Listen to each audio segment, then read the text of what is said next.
Yongdok House. Yongdok House. Iya. Kenapa jadi tuh dia? Dia ngelihat langsung kalau misalkan ada hantu pakai baju tentara.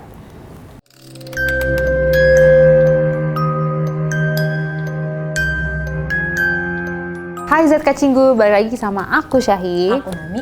Dan di part 2 kali ini kita mau melanjutkan dari bahasan kita minggu lalu. Betul. Yaitu Destinasi horor di Korea Selatan. bener banget. Nah, destinasi selanjutnya ada Namanya Yongdok House. Yongdok House. Iya. Kenapa tuh dia? Nggak jauh beda sama Nolbom Garden Restoran tadi. Apa tuh? Jadi katanya Yongdok House ini tuh dia rumahnya ada di atas perbukitan gitu. Jadi bisa ngeliat pemandangan-pemandangan indah. Dan yang lebih bikin horornya adalah rumah itu dulunya tempat terjadi perang antara Korut sama Korsel. Wow, udah banget berarti ya? Jadi mungkin ZK Cimbu bisa ngebayangin kayak tempat atau rumah yang bekas peperangan zaman dulu itu horornya kayak gimana gitu. Gak usah jauh-jauh ke Korea kali ya, di Indonesia juga kayak gitu horornya gimana juga kalian bisa bayangin. Jadi katanya perang besar ini tuh mengakibatkan kan korban ya. Jadi korbannya yang dikubur di situ gitu. Jadi Syahib gimana kalau misalkan rumah yang kamu tempatin ternyata ada kuburan korban peperangan? Itu rasanya gimana? Nggak tahu ya, nggak mau tahu sebenarnya Nami. Tapi sebenarnya kalau aku di posisi kayak gitu aku bakal takut sih. Kayaknya apalagi aku mengetahui fakta bahwa rumahnya bekas itu, ya aku bakal merinding terus-terusan deh. Kamu bakal tetap di situ atau pindah? Kalau ada duitnya kita pindah kali ya. Agak ngaku sih takut. Iya. Okay. Jadi Syahi, di rumah ini katanya itu adalah kuburan massal yang jenazahnya merupakan korban peperangan antara Korsel dan Korut. Waktu itu ya? Waktu itu. Terus habis itu yang lebih bikin merindingnya lagi katanya ada korban peperangan juga, tentara juga yang emang belum mati total. Ketika maksudnya belum mati total kayak mungkin sekarat, dia diambang antara hidup dan mati tapi udah dikubur gitu. Jadi dikubur hidup-hidup dong ya itu. Iya, kamu merinding nggak itu? Serem banget. Serem takut ya? Banget, kasihan berarti ya. Kayak tersiksa dulu kan sih berarti itu baru meninggal gitu. Terus abis itu juga sampai sekarang jenazah-jenazah itu tuh belum dipindahin, jadi masih di situ. Oh, jadi daerahnya emang kayak tempat kuburan massal gitu. Kau bisa bayangin rumah di atas bukit kosong, isinya adalah jenazah-jenazah para tentara korban peperangan. Jujur merinding sih. Rest in peace para tentara. Kamu mau tinggal di situ kan kalau dikasih kayak misalkan 1 juta won gitu? Kekecilan ya Beb? Nggak usah, nggak apa-apa, kita bisa ada banyak cara menuju Roma nanti. Terus juga ada paranormal yang cerita katanya dia pernah ngelakuin ritual di tempat itu. Terus habis itu dia ngelihat langsung kalau misalkan ada hantu pakai baju tentara. Berarti penghuninya kan sih? Maksudnya kayak emang penjaga daerah situ gitu kali ya? Betul. Bahkan kayak si paranormal ini kayak ngerasa juga dia kok nggak enak banget ya di sini ya gitu tuh. Terus habis itu dia rasain fenomena gaib lainnya. Contohnya ada suara langkah kaki tapi tidak ada orangnya. Terus habis itu ada bayangan-bayangan aneh gitu. Serem banget. Dan hal-hal serem lainnya gitu. Mungkin ZK Cinggu bisa bayangin gitu. Mungkin ZK Cinggu ada yang mau main ke Yongdok House. Kan banyak tuh orang-orang yang pengen nyoba uji nyali gitu ya, Nam. Jangan cuma di Indonesia, mungkin kalian mau nyoba kayak hantu di Korea tuh gimana sih gitu.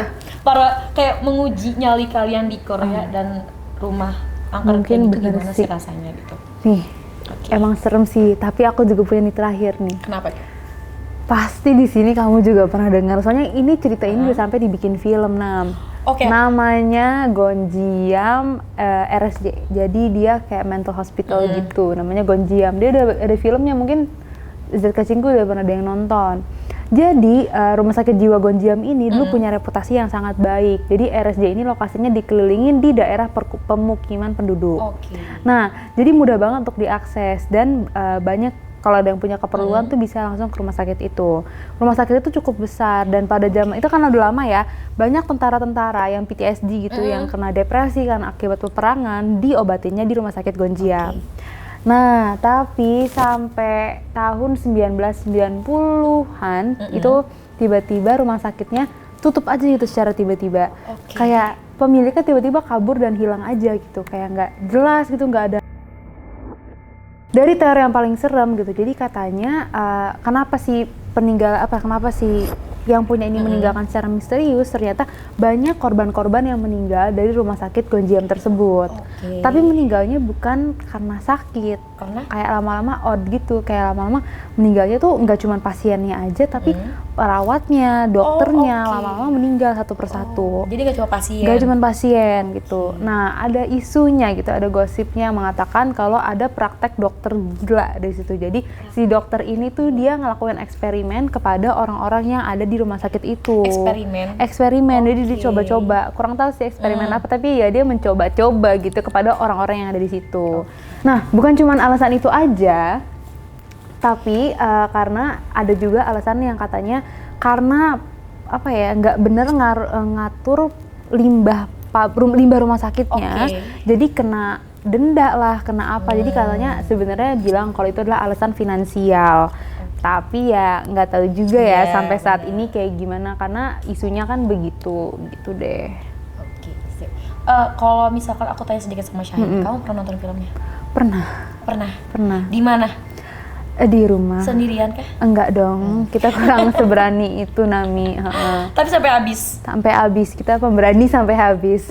Gimana kesannya nonton film Gonjiam? Jujur sebenarnya serem banget sih, menurut aku.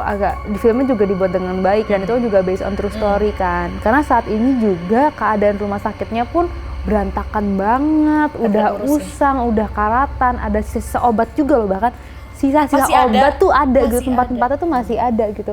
Udah angker gini tapi tuh sebenarnya serem gitu loh. Dan emang pada kehidupan nyata ini banyak banget orang-orang yang datang ke rumah sakit Gonjiam untuk uji nyali. Emang memberanikan diri ya? Orang-orang Korea Selatan ya, itu emang banyak banget yang coba untuk uji nyali gitu kan. Makanya kan difilmkan kan, itu dia Gonjiam difilmin itu kan memang untuk mencoba untuk menceritakan bahwa banyak orang-orang yang pengen uji nyali kayak gitu deh. Aku mau nanya nih. Kamu berani nggak kalau uji nyali di situ? Enggak dong. Kenapa tuh? Karena horor gitu, maksudnya emang udah itu rumah sakitnya besar banget, terbengkalai, vibe-nya udah horor, lampu aja nggak ada. Kenapa gitu sih? Kayaknya ada hal lain yang bisa aku lakukan lah, nggak usah perlu ke situ lah gitu. Tapi kalau misalkan kamu ke situ, tapi ditemani sama Canyol gitu, mau nggak sih kira-kira?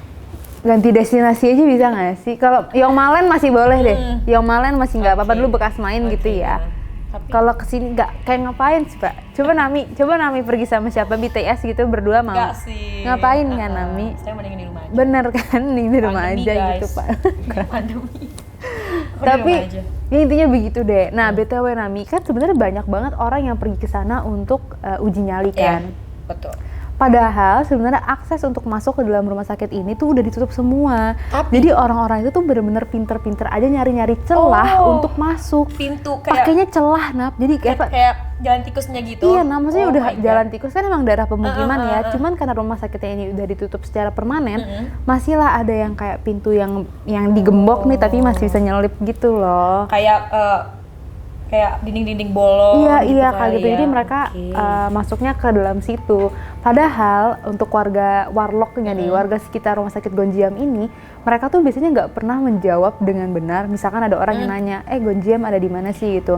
Mereka biasanya tuh ngasih tahu alamat yang salah. Karena kayaknya mereka secara kolektif itu sadar kalau emang Gonjiam ini satu angker dan orang-orangnya tuh beneran banyak yang nggak balik lagi gitu loh abis uji nyali ke dalam sana gitu. Bisa datang nggak bisa pulang. Benar, bisa datang nggak bisa pulang. Karena katanya juga saking seremnya, ini mitosnya nih ya, ketika kamu masuk tuh kamu nggak akan pernah bisa hafal kamu tuh tadi masuk dari mana. Jadi seakan-akan tuh kayak itu adalah sebuah maze yang terus berputar, ngerti nggak sih? Yang kayak berubah lagi, pintunya berubah lagi kayak gitu. Mitosnya begitu. Iya. Lokasi bener, awalnya. Bener. Jadi kamu misalkan masuk lewat pintu sini, terus tiba-tiba nggak tahu gitu tadi gue kemana kayak gitu. Mana, gitu. Iya. Jadi emang seserem itu gitu. Jadi sebenarnya warga sekitar rumah sakit Gonjiam itu pengen melindungi orang-orang yang pengen uji nyali karena sebenarnya sangat tidak direkomendasikan begitu. Mungkin kalau ZK Cinggo yang mau ke sana, aku saranin jangan deh ya. Iya benar sih. Masih banyak destinasi lainnya yang emang masih banyak orang ramai, terus indah, cakep. Betul. Mungkin kalau misalnya kalian mau ke tempat horor, langsung ke rumah hantunya aja. Maksudnya kayak wahana rumah hantu gitu loh. Iya begitu ya, nggak usah ide-ide ke tempat ini ya. Tempat-tempat gitu. yang horor kayak gini. Iya benar. Jadi ZK Cinggu itu adalah 5 destinasi horor yang ada di Seoul, di South Korea. Begitu. Jadi menurut kalian tempat mana nih yang paling serem, bisa komen? Iya, bisa komen di bawah, bisa ceritain, mungkin kalian juga tahu ada cerita-cerita horor lain yang ada di Korea Selatan, bisa sharing juga ke kita di bawah. Atau bahkan mungkin ZK Cinggu pernah ke tempat itu. Mungkin bisa Waduh, di komentar. Mungkin banget. Mungkin banget kan. Bisalah di-sharing ceritanya. Paling segitu dulu dari aku Syahid. Dari aku Nani. Sampai ketemu di episode selanjutnya. Bye.